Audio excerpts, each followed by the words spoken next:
All right.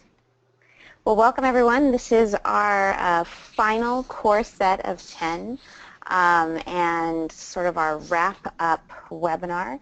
There may be just a few more webinars that will come, or just one or two more with specific topics that people have been messaging us about, such as asking if we could do a session specific to their own child's communication system. Something like that, or if anything else comes up through a survey that we'll be doing. But otherwise, this is pretty much it. And I wanted to let you know that our next steps once this project is over is to turn this whole set into webinars that are packaged as courses that therapists can take and get professional development credit for, that teachers can take and print out certificates and get their own professional development for. So these webinars will continue to be available after the series and will actually be organized as courses to support professional development. So you will be hearing more about that over time, but that's our next step. So for now, let's get into the purpose of today's webinar, which is just to introduce our last set of core 4 kind of high frequency words. We'll explore how we can model these core words, and we will wrap up the series. Just like all of our other Core 4 webinars, this one is focusing on a teaching strategy of core word vocabulary instruction and using the tools of a communication system. So it can be an AAC device with a robust core word vocabulary, or one with a pragmatically organized vocabulary such as POD.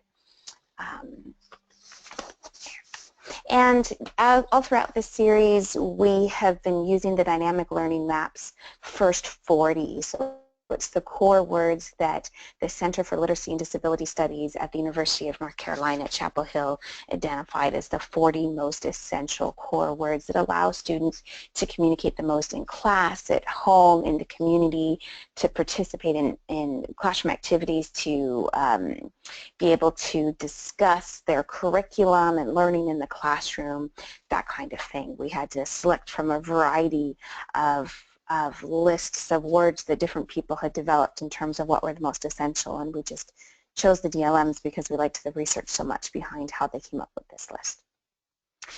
And this will be review for all of you, I think, by now, but core words are just that small set of words that we use very frequently, the most frequently throughout the day in the most different contexts. And these are words that are really easily combined and recombined, and they allow us to take those low frequency words, such as our favorite places, our favorite foods, our favorite people, and talk about them. So core is those high frequency words, and fringe is one term we use to describe those more low frequency words that are personally important, or that are kind of the most specific, such as all of our favorite nouns, all the nouns that we talk about. But the core words are what really allow us to talk about them. So this month we are looking at the final core 4 is open, turn, stop, and over. So go ahead and take a minute to find those in your system. If you've been experimenting with one of the free downloadable symbol displays that we've had available in the Facebook group, then you might have Deanna Wagner's. We've been really encouraging people, if you don't have a communication system, get started anyway. Get started with a core board. You can download one and just explore what modeling is and what these words kind of allow us to do across the day, so that you can get used to the habit of selecting an icon whenever you're talking, right? Trying to pair one symbol with whatever phrase you're saying. And at the same time, you're really exploring the instructional strategy of aided language stimulation, so that your student can start getting used to the idea that we're going to pair a visual with specific words in order to be able to express that word. So you might have this symbol display from Deanna Wagner. She took the DLM top 40 as well as a few more words like play that she thought were really essential. And I didn't realize until this month when I went to prepare this webinar that she actually doesn't have the word over on this display. And it's interesting because looking across different systems before this webinar, I found that the word over is the 40th word on the DLM's list, and it's actually not as easy to find in a whole bunch of different systems. So so really only the dynamic learning maps has identified it as one of those most essential words. But you can at least see stop, open, and turn. And I think that really shows us why we need robust systems with as many words as possible, because even if you have this simple display with 45 words, you're going to quickly run out of words that you need. If you're using Proloquo, which has been the most commonly used amongst our families, then only the word stop out of this month's top 4 is going to be right there on your home page. You'll go to actions, which is your verbs, and you'll see open and turn right there. So you just have to navigate actions, since open and turn and these other lower frequency words are in a folder. If you're using the 6x10, the 6x10 vocabulary, you can see it's 6 down, 10 across is the one that we've encouraged folks to start with if they were using a non-core system before, unless they want to use one higher, which there's a lot to say about that. If you're looking for the word over, using the 6x10 crescendo vocabulary, you would just need to find that More button, which allows you to go to the second page of the home page, and from there you can find your Where folder and the word over. Jennifer Martin from AssistiveWare has made us a little instructional video. If you want to make over a little easier to find, you can add it to your Little Words folder, which you'll see here on the home page. Little Words is right in the middle towards the bottom. It's in the second from the bottom row. There's lots of other small little words there. It'd be an easy word to add, and she's made a quick instructional video that we'll post in the Facebook group if you want to make it a little easier to access it if you like the activities that we talk about with the word over. So if you found your words, as we think about why we are targeting these specific words and how we're going to use them, we're trying to do a few things. We're obviously trying to strengthen our students' just concept knowledge of these words. And the reason I think that's so important is that for so many of our kids, words have been used around them. These high frequency words have been used around them for a long time. They've been developing their receptive understanding of what words like stop and over and put and go and all this mean. But until they've actually been able to start using the words, they probably haven't really deepened their concept knowledge of some of these. And I think that it's this inability to use the words that has held up concept development in a lot of our kids. So we're going to be using these core words to really strengthen that. We're also going to be learning ourselves how to automatically access these words, so we don't have to think about it. We don't have to sit there and stare at our system and go, where was the word over again? But we've really learned how to automatically find it, the same way that we can automatically express the spoken word. And we're targeting these words so that we can increase the frequency of how often we use them, how often we combine them with other words, just so that we can kind of set ourselves in how often we're going to use them with our students. So you found your core 4 for this month, and similar to many of the other core 4 that we've looked at through this series, these 4 words are really good for directing others. That's often something that our students with Angelman have not had a lot of experience with yet, and it's a great way to introduce them to new vocabulary. So the first word we're looking at is open. It's an adjective, which just suggests that we can access or pass through a space, such as the window was open or the room had an open layout. It's also a verb, so we use it to say, hey, could you open the window, or let's open this book. It's sometimes occasionally used as a noun, such as the British Open, just meaning a tournament that anyone can register in. And in its common usage, in terms of sort of its slang use, we use it a lot to say, hey, I'm open to anything. What would you like for dinner? I'm open to anything. Do you want to try Italian, Thai, whatever? So there's lots of different ways in which we use the word open. As we're thinking about how we can model open with our students, often a good way to do it with words like this is just to think about inviting questions. So, and by that I mean, hey, do you need help to open the door? You know, I see you standing at the door trying to open it. Do you need help to open it? I think you're saying you're finished and you're ready to go home. Or you handed me the bag of chips. Do you want me to open it? And model the word open so that we're pairing their action with a question and a reflection back so that they understand how they could be more specific. If we didn't understand that request of them handing us the chips, they're getting a model of how they can actually say it with their system. Let's read this book. Will you open it for me? Or I need help. Can you open this for me? What should we do today? I'm open to anything. So we can ask questions. Open just really invites us to ask questions that are sort of open-ended and that really invite our student to communicate something back in an exchange.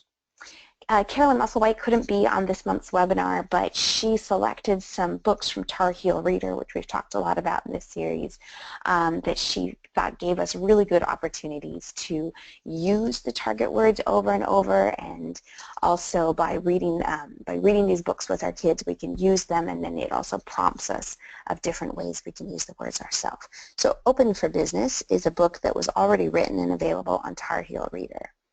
Open the jar. Open the box. Open the door. Open the backpack. Oh my, that's a lot of backpacks. And you can see that as you're reading a book like this, we get to an image like this, open the backpack. We can replace that image with our own photo. So for example, a photo of our own child's backpack, because we always open the backpack the day after school. It also gives us a chance to comment about that photo. So open the backpack. Wow, which backpack? There's a lot of backpacks. And now we can talk about the page. Open the can. No, these cans. Oh my. So here we've got beer. So we can choose to replace that photo, especially if we've got younger kids. We might replace this photo with a can or an open of something that they really like to drink, or we can just, have a conversation about the silliness of opening beer cans. We are open for business. Here's another book that Carolyn suggested for us. So Will You Open It? Written by the Sweet Kids. Tar Heel Reader books are often written by entire classrooms of kids, and so writing Tar Heel Reader books is a great way that we can get our kids to use their communication systems, and we can use their systems and reduce their messages to writing and then publish their writing. So will you open it? I will open my Doritos for snack. I will open my veggie straws for snack. I will open my M&Ms for snack. I will open my banana for snack. I will open my cookies for snack. I will open my yogurt for snack. I will open my goldfish for snack. I will open all of these for snack. It's very likely that this book was written with something called predictable chart writing, where every student had the same sentence frame, I will open blank for snack, and then used their systems to add their own word to it and then turn it into a book. This looks like the kind of text that was written that way. It's a great classroom activity, so if you haven't tried that before, this is just a really great model of that. And we had a whole webinar about predictable chart writing earlier in this series. The second word that we are looking at this month is turn. So this is a word we use a lot probably without thinking about it. It just means to rotate or move something in a circular direction. So we're going to turn the knob. It also means that something has changed, its state has changed, maybe its color has changed, such as it will turn from blue to green. So we use turn really both for both movement and some kind of change has occurred. It's also a noun, so a turn of the wheel, or you're going to take a right turn on your way to the store. And I think I use the word turn the most often just to talk about that there's sort of a sequence where we're all taking a turn. So you have an opportunity to do something in a sequence with other people, such as when it's your turn to go, or your turn to share, or your turn to talk. That sort of thing. So we can see why turn is obviously a word that's used so often in classrooms. Taking turns is probably the most frequent way that we use the word. And so we can model it across the day. We can model it in science, talking about, look, it's almost your turn to add the next ingredient maybe in what we're making, or the next item in the science experiment. We can use it in circle time. Get ready, it's almost your turn to share. We can use it while we're just waiting with students. So many families and teachers ask for suggestions to help our students learn how to have the patience to stand and wait. And many of our students really struggle. It takes years of practice to be able to kind of calm their bodies and organize their bodies enough to be able to do things like wait.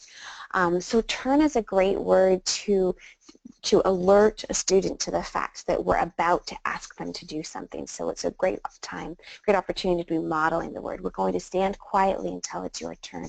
It's almost your turn. Or it's my turn with the iPad. It's my turn with the AAC system. I'm saying something, but then it will be your turn. And turn can really help us avoid overusing words like no and don't. So instead of no, don't do that, or don't do that, or just stand here, we can say it's almost your turn for that. And try to help our students develop that awareness, that patience of knowing that it will very soon be their turn. Oftentimes when we're modeling for our kids, so we need to wait our turn, we're also providing them a visual support. By modeling, we're providing them a visual support to just help them develop that kind of patience and self-control. And turn is really useful in the classroom whenever we're talking about things that might change. And so the concept of things changing over time, or things changing in the sequence. So for example, turn works really well with teaching things like first and then, such as we'll learn how today we're going to learn how a butterfly can turn in, a caterpillar can turn into a butterfly. So first it was an egg, and then it was a caterpillar, and then it turns into a butterfly. Let's learn about that now. Or we're going to add baking soda to this vinegar and turn this into a volcano. We're going to blow air into this balloon and we're going to turn it into a ball. So if you don't have the word change available really easily on your communication systems, turn is a word that can really indicate that concept and develop our students' concept knowledge. Carolyn Musselwhite wrote this book with one of her students who uses eye gaze and partner-assisted scanning. I think the whole book is here. Let's find out. No, it's not. She provided this to us that she will be uploading this. They are working on it right now, and she and her student have been trying to think of all the opportunities they have to use the word turn, and they are writing a Tar Heel Reader book for it. It's called Turn, Turn, Turn. So watch for that in the Facebook group and on Tar Heel Reader. Great example of an activity that we can do with our students with these target words is brainstorm with them all the ways we can use it and write a book about it. The third word this month is stop. This is actually one of my favorite words just because when we were first trying to figure out how to get started with my daughter Maggie, we had spent about a year modeling a lot, and we didn't realize we had made a really serious error where we didn't understand that much about modeling, but we were trying to get started. She was in about grade 4 at the time, so she would have been about 10. And we had been accidentally modeling as though her AAC was more like a visual schedule. So we were using her communication system to tell her what to do. We were using her AAC system to tell her what was coming next. So for example, she had a folder called school, and all the different activities for school were in there, and we were modeling, but really we were using it more as a visual schedule to tell her now it's time to go to the washroom, or now it's time to go to music, or now it's time to do this. And somehow, with us using it that way, with us using her system more like a visual schedule, she didn't learn from that. She didn't conclude from that this was her voice and that she could use it to talk to us. So the next year, as we really tried to reorganize ourselves and we realized that that kind of modeling just hadn't worked and that we had really misunderstood this, we instead decided to focus on reflecting. So rather than using her communication system to boss her around, we decided to use her system to reflect back to her what we thought she was saying. And she was at a stage where she was really trying to assert herself, and she was using her body to do that. And throughout the day, her educational assistant would come up to her and try to get her to leave the regular classroom to go do different things, such as go to the washroom or get a G-tube feed or go get ready for something. And Maggie would drop to the ground, or she would shove things off her desk. And these behaviors are really common in our kids. What we did that year was we really focused on modeling words like stop whenever we saw her telling us that she needed us to stop. So we actually started with the word stop and go. Stop means to finish doing something, just to stop that. It means that we cause something to come to an end. So she stopped it. It's a noun, when the car came to a stop. But what we really focused on with Maggie was that it was a power word and that she could direct other people to stop doing something that she didn't like. And it was the first word that she used expressively. So what was pairing the word stop every time she dropped to the ground or shoved something away. We were saying, I don't understand, but I think you want me to stop, and seeing if we could get her to use the symbol to indicate it. And she did. She learned that if she used the symbol, she was much more likely to get what she actually wanted than if she simply used her body, because when she used her body and she dropped to the ground, everybody was very focused on getting her to get back up again. Whereas when she actually used her words and she used her symbol and she said stop, people understood, people respected that, people listened to that, and she got much better effects. So for stop, that was the word for Maggie. That was the first word that really gave her power, and that where we really saw buy-in. And this was the first time, I think, for us where we saw that she learned that her words were more powerful than her body. So this is all reflective modeling. You've dropped to the ground. I think you want to stop walking. Or you're pushing the book away. I think you're ready to stop reading. You're reaching for the banana. I think you're saying you do not want to stop eating. Your sister's covering her ears. I think she wants you to stop that noise. Or vice versa. You're covering your ears. I think you want your sister to stop making that noise. So this is all reflective modeling, and we're trying to show our kids the power they can have when they use words, that just using your body and putting your hands over your ears is actually not as effective as accessing your language system and using that, and you're more likely to get what it is you're trying to get. So it's teaching our kids that AAC is about power. Their alternative communication system is power, but it's really only power when it's more effective than using their bodies. And we hear from so many families or school teams that the student just doesn't seem motivated by their communication system. They would just rather use their body. They can already use their body to communicate all of these other things. And this is that bridge. Words like stop, words like not, words like different are that bridge that can teach our kids that AAC is actually more powerful and more effective than using their bodies. And this is how. So we can model how to negotiate, because that was one of the biggest concerns at school with Maggie was if we simply stop every time she tells us to stop, then she's going to control the entire school day. And when are we ever going to actually be able to get her to do anything? In the beginning, we really did. We stopped when she told us to stop because we needed her to learn how powerful it was. And then the next step was turning that into negotiations. So you want us to stop? Let's do one more and then we'll stop. Or I see you want to stop. We are almost finished. Can you help me? Do just one more. The words in capitals are all the uppercase words on this slide are all the words that we've already talked about in this series, and you can see how nicely they combine and recombine with each other to be able to share all these messages. And we model how to negotiate. You want to stop? I'm sorry, but we cannot stop yet. With Maggie, something that was so powerful was she learned how to use a word to have some influence and some direction over the world around her. And the next most important thing I think we learned was that if we couldn't just do what she was asking for, if we modeled I'm sorry and we apologized and we used her words to do it, we didn't just say it, but we used her system to say I'm sorry, she then respected our message more because we were using her system to say it. So I honestly think that the first word she used was stop, and the first word that we used the most effectively back with her was actually I'm sorry. Carolyn shared a book with us. This was a book she found off Tar Heel Reader that she thought was just a great example to read this book with our kids, thinking about what are those situations where we know they also want to say stop that or stop it. And we can now rewrite this book based on what we know is most important and powerful for our students. So here's the book, Stop That, on Tar Heel Reader. We'll upload all these Tar Heel Reader books to the Facebook group.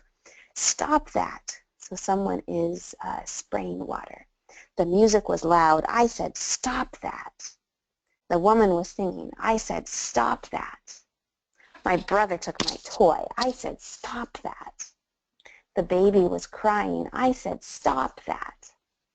The boy was shouting. I said, stop that. The dog is barking. I said, stop that. The cat was meowing. I said, stop that. The washing machine was beeping. I said, stop that. Be quiet. So you can imagine with lots of repeated readings, this is a great way to make a story that's most effective for your child. And if we can write a book like this for our student about the things that they like stopped, then we add it to their library. It's a book we can show with other people. It's a way we can share with other folks what it is that's most frustrating to our student, while also modeling for our student and using vocabulary with our student that they can use. The phrase stop that are two really high frequency core words that we've already covered that are going to be really easy to express on a lot of our kids' systems with kind of the least navigation. The last word is over. It's just a preposition. It means something that's directly upward from. So the sun is over the lake. It also means passage across. So she walked over the ground. It means, it's as an adverb, it means like passing across. So she leaned over to touch my hand, or we'll use it to indicate a place, such as come over here. It also has great snarkiness value. I thought the other uses of over are more obvious. We'll use them a lot to both with our students in class to model for them ways that they can direct us. So do you want this over here or over there? That kind of thing. It's otherwise not a word. To be honest, I was talking with a few speech therapists this morning wondering why over is actually so high on the DLM's list. It's their number 40 word.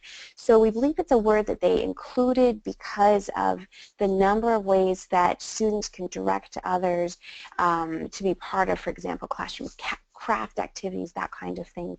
But it's otherwise not actually as high frequency or obvious as some others. Where we think there's the most value, and where Carolyn and I think there's the most value in using the word, is the snarkiness factor. So especially for our teenagers and older students, you know, I am just over that, or she is over him, that kind of thing. So she started writing a book with her student Ev about all the things that her student is over. She is over it. She is over that. And we can use this with ways, the kinds of things I think she's talking about with Ev are, she is just over people talking about her as though she's not there. She is just over people going into her backpack without asking her permission, that kind of thing. So there's just, I think where there's the most value, where we may have not thought of ways to use this word, is really coming up with a way to express what's most important to our kids, such as that over that phrase, without having to be, you know, too directive about it, such as, you know, don't do that. We can just make a book about I'm over that, have a sense of snarky humor with it. So that's my coverage of the 4 core. I am going to change the presenter and switch over to Mary-Louise, who will talk about how we can use these words in the context of POD. Okay. Sorry, I'm just trying to show my screen. Okay, can you see? Yes. Okay. How do I get rid of that thing? Let's get rid of that. Okay. So in POD, you will find a stop in the quick chat and chat section. So if you've got a one-page opening book, it's always on the front page. The big red hand that everyone knows to look at. So when you're wearing your POD and you're learning to model upside down, you learn to, you know, look for the visual cues and look for the big red hand. There's your stop. In a 2-page opening book, it's always on 1A, and there it is there. In the POD 15 app, it's under Quick Chat or chat words, depending if you're using the Australian, UK or US version. So chat word, there it is, big red hand. So that's your quick chat way of saying stop, to do things like leave me alone, stop it, the back off kind of stop. If you've got 60, again you're using the chat, and on the 60 your chat stop is labelled stop it. So that's a way of kind of the interpersonal stop quick chat word. If you're, you can also use the actions category or the do something branch starter for stop. So we've got do something on that's the 15, then we've got 15 plus. And 15 plus stop is under the go plus folder. Oops. So there it is there. So this is talking about if you're directing toys, cars, anything where it's, if you're directing the doll, the car to stop. If you're wanting to use action combining words and you're not using the quick chat function, then you're going to find stop in the verbs in the action department as well. Again, in 60, it's under the Go Plus button, and there it is. It's also under Actions. It's also under Actions, under S. So you will find it there. In terms of turn, turn over, and open, we discussed when I think we had in and on, or earlier on in the series, and we were talking about how in POD you find those words by using things like put, put in, put on. So for turn, we're going to, with the book first, we're going to do something. There we are on page 10 in our actions, and we're going to turn the page. So on a 12th page we've got turn, we've got open. As Erin was discussing, we don't have the word over on the 12 per page or the 16 per page, like some of the other systems don't have over in the sort of earlier page sets. So when you're talking at one word level, you might be just saying, oh, let's turn it. What do we need to do with the puzzle piece? Uh-oh, let's turn it. Oh, let's open it. So you're not going to find over on the 12 page or 16 page. You've got in, out, on and off. If you really want to use it, of course, you can always add it to the list. So there we are in a 16 per page. You've got turn, so more to say, do something, turn, turn the page, turn, more to say, do something, open. On a 20 per page, this is where over appears. So it'll be, oh, I've got something to say, more to say, do something, oh, let's turn it over. Oh, I got something to say, more to say, do something, let's open it. So of course with POD you can see everything moves from left to right, so you can say open it, it is at the top of 4th column. You could use turn it over, turn it out, open it out, open it. There's your words there in the 20 per page.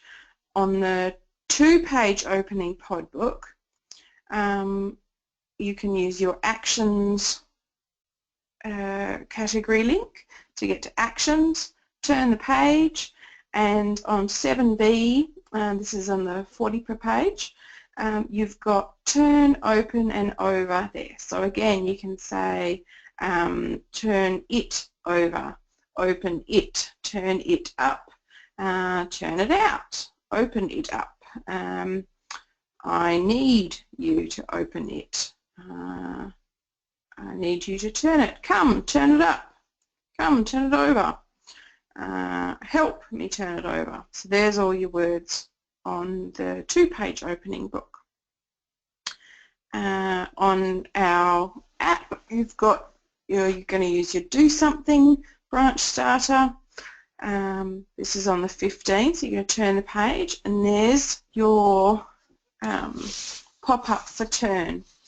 So I'm going to press turn, and bada bing bada boom, pop, there's my pop-up. Turn goes into the message window, and I can now say turn over, turn it over. If I want to say open, it's more like do something. I'm now on my action. I'm going to turn the page, and there's my open. So it doesn't have a pop-up there, so I can just say, oh, what do we need to do? We need to open. Or open one of those first words of little kids. If we've got the 15 plus, there you go, you've got do something, turn the page, open. If you're wanting, I think this is for turn, to do something, turn the page, turn. We don't, in the 15 plus, it's not going to link to an immediate pop-up, because with the 15 plus you have your little words folders. So on any page, this is one on the actions page, but of course your little words, people, pronouns, etc., that the cells on that left-hand column, they're going to appear on most of your pages, so that you're building your sentences. So your little words, you've got your it, in, out, early, so those early ones that we were seeing on the 15. Now you've got a positions cell, so it says there that you're going to have here, there and over. So now I've said turn, it's popped back, I've got my little words, turn it, and there's over. I can turn it around, turn it over here. My 60, I can use my actions link down the bottom to get to turn and open. So remember when we were getting the action for stop, we went to our actions button, and then we went under S, the top right. Here this is just our early actions, and it's, so we've got help, turn, open, and then we're going to use our little words, so bottom row in the middle, green, little words, and there's over. Oh, and that's it. Oh, and something happened. Usually I did have where it was for, predictably associated vocabulary, but somehow that's disappeared, probably because it's midnight and my computer's had a fritz. Anyway, so you will notice, like on other things in the pod, the words open, turn are going to be predictably associated vocabulary on things like puzzle pages. So have a look through your pod on things like puzzles, and you will see words like turn, turn it around, turn it over. If you're using aided language displays in your puzzle corner, so that you might be working on commenting with your pod book and just having the aided language display with your puzzles, that's the kind of language that you're going to have. This one isn't part of the handout at the moment because I'm formulating the handouts to go properly for Erin's CEU series, but I will post this as a PDF in the morning. And I think that's me done, Erin.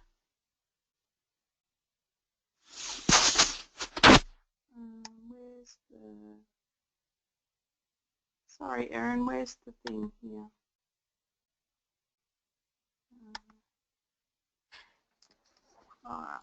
You see the change the presenter? Yeah. Sorry, I had muted myself and then I forgot how to unmute. Okay. Oops. Can you try one more time?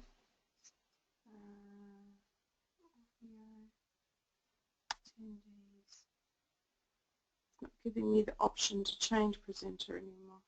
I can do it on my end. Oh, yeah, Amy, why don't you?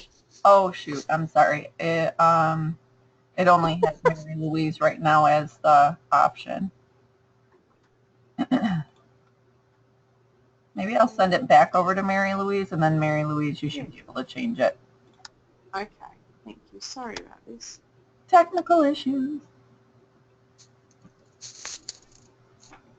Okay. Is that any better? All right. Yes, I think I am back up. Yes, you're back. Excellent. All right.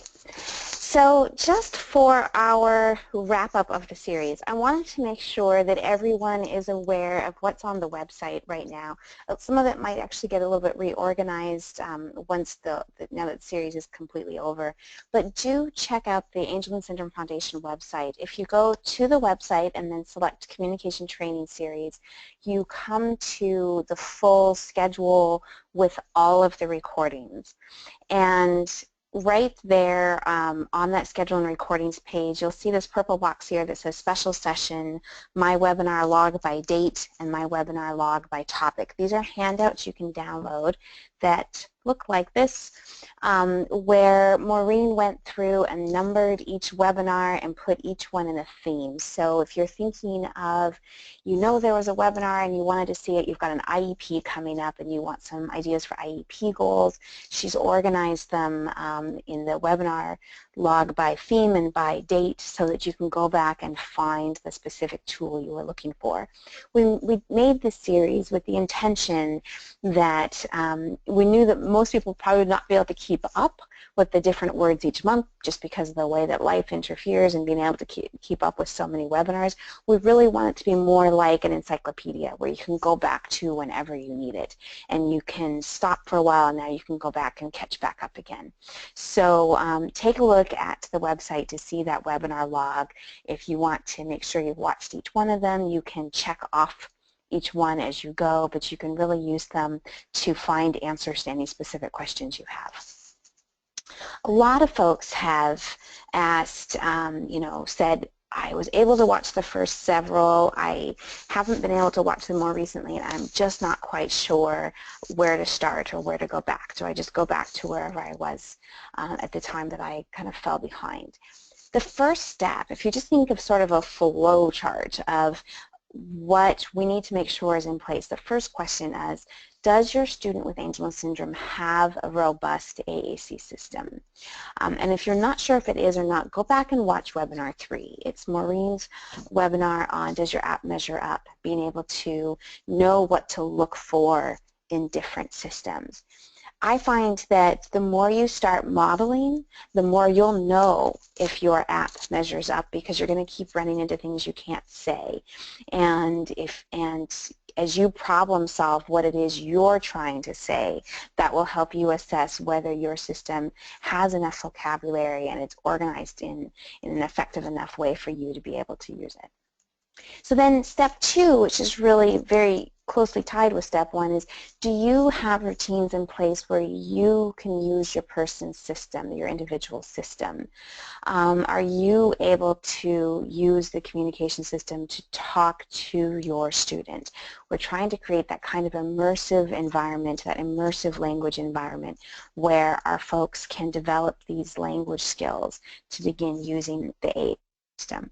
And if you're struggling with that, there's 2 things. If it's more wondering what modeling is, webinar 4 was by Carolyn Musselwhite, and it was about aided language modeling.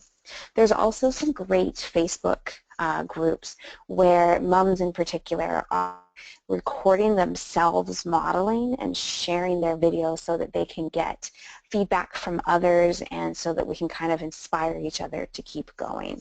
So if it's more wondering what modeling is, we can refer you to lots of other sources to help you find that information, but webinar 4 was kind of our most comprehensive look at it. Webinar 15 was about engineering environments, and by that all we really meant was making sure that the environments you're working in are supporting you to model. And so we had lots of strategies about how to help make sure that your AAC, your student's AAC is always with you, and that the words you're trying to access are just always available to you. So if what you're finding is holding you up is just that routines, then go back and take a look at those. Because once we have an effective communication system in place and we have routines, then we can really get going from there. So step 3 is we have some routines, we have the system. Are we modeling? How do we start setting goals for ourselves? There's some moms in the Facebook group set up some modeling challenges, and that tends to be, I think, one of the most effective ways is to set your own personal goals and keep data on how often you're modeling. Check in with other people on how often you're modeling. The Core 4 series was that, so the series, just like today's where we took 4 words at a time, was really designed to help you keep going with modeling so that we don't get into a rut. You know, so maybe you've been modeling the same things over and over and you're just finding it hard to get started again, to expand what you're doing. Go back and watch the Core 4 series. The reading and writing webinars were created as much for those more experienced parents. They've been modeling for a while, and now we try to create some webinars to help take it to the next step.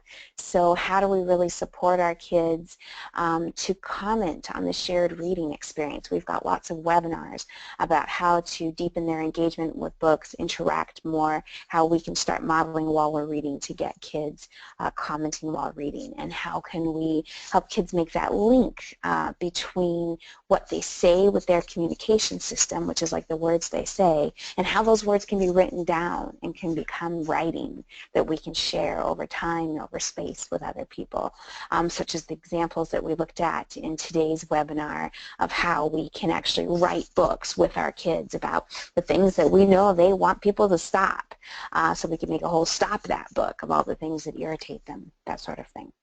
So that's what those webinars were intended to do, and the series was intended to do, is help us not get into ruts with our modeling and help us set new goals and track how we're doing. I think the other component that's just so important is making sure that you've got mentors and friends who are helping you on this journey. So other moms, other parents, other therapists, other teachers who are helping to keep you going, especially when we get into those ruts or when life happens and we stop modeling for a while and have to kind of get ourselves back into the groove. So continue to talk in the Facebook group. If you're a pod user, there are some fabulous pod groups, both for professionals and for families. We have this training series Facebook group, which we will keep going and keep monitoring and help people keep going. So find those friends and mentors. Maybe it's other family members, maybe it's another mom, it might be someone in another state, another country, but find that emotional support and that social support to keep you going.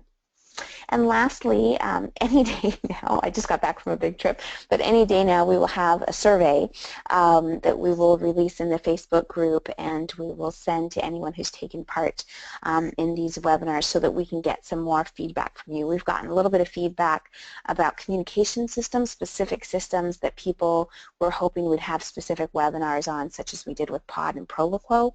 That's your chance to tell us, what are your questions still?